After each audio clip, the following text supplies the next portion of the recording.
let's see how this goes. No? Sir Val Matubang, magandang hapon po. Si Atty. Gareth po ng Rafi Tulfo in Action.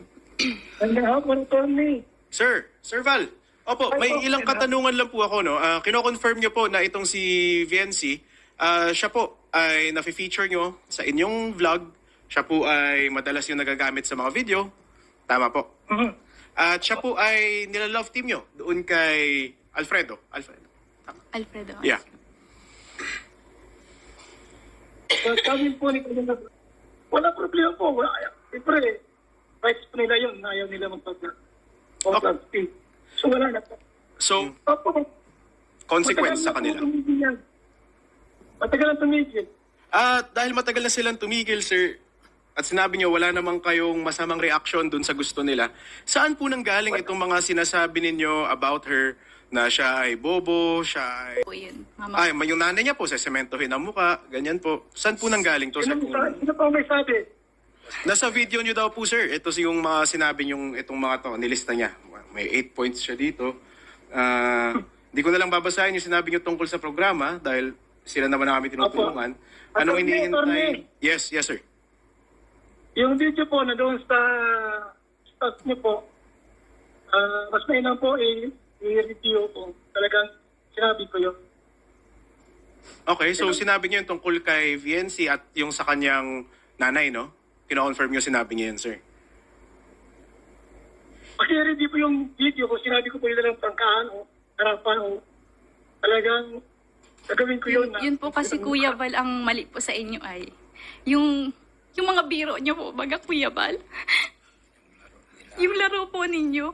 Alam po ninyong ikababash po ng pamilya ko pero tinutuloy niyo pa din po. Wala po kayong pakialam kasi beneficiary lang po ako eh. Tinutulungan niyo lang po ako.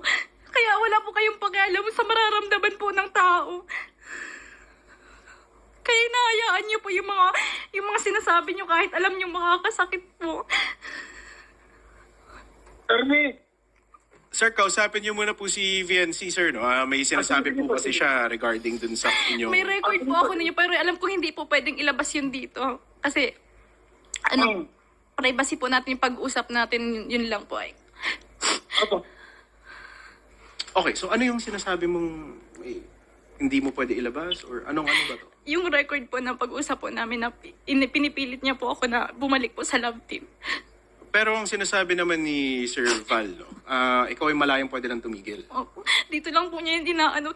Pero yung sa mga content niya po, hindi niya po talaga tinitigilan yung pamilya ko. O paano kung ganito na lang, Sir Val, no? Quits na lang. Attorney. Titigil na lang siya. Magsalita muna. Yes, sir. Go ahead. Alam niyo po, di ako nag-content dyan. Walang nag-content na iba. Kasi si Dr. Love, director nila, nagko-content siya. Kinasagot ko lang po yun. Wala akong reaction na walang discuss. Di ako ganyan. Okay. Pero sa mga actor po, si Dr. Love, marami sinasabi. So ako naman, siyempre, maribat ako. Si Dr. Dr. Love po, scouter ko po. Okay. Siya po yung nag-recommend po sa akin kay Kalinga Prab po. Okay. Opo. Itong si Dr. Love ang... Scouter ko po. Hindi, nagsabi na itong mga bagay na to? Ay, hindi po. Hindi, sinasabi kasi ni Sir Val, nagre-react lang siya dito sa mga to. Opo, sinasabi niya lang po na ano na... Kasi po, huwag na pong mag-reaction si Dr. Love. Yes, opo Kuya Sa Val. mama niya. Yes, Sa amin. opo. Pati po si Wag Dr. na. Love, idadamay ko po dito na hindi na po ako pwedeng i-content. Sir, ganito na lang po ang ano. Patunayan ko po sa inyo na hindi po ako namamangka sa dalawang ilog ng mga sinasabi po. Ganito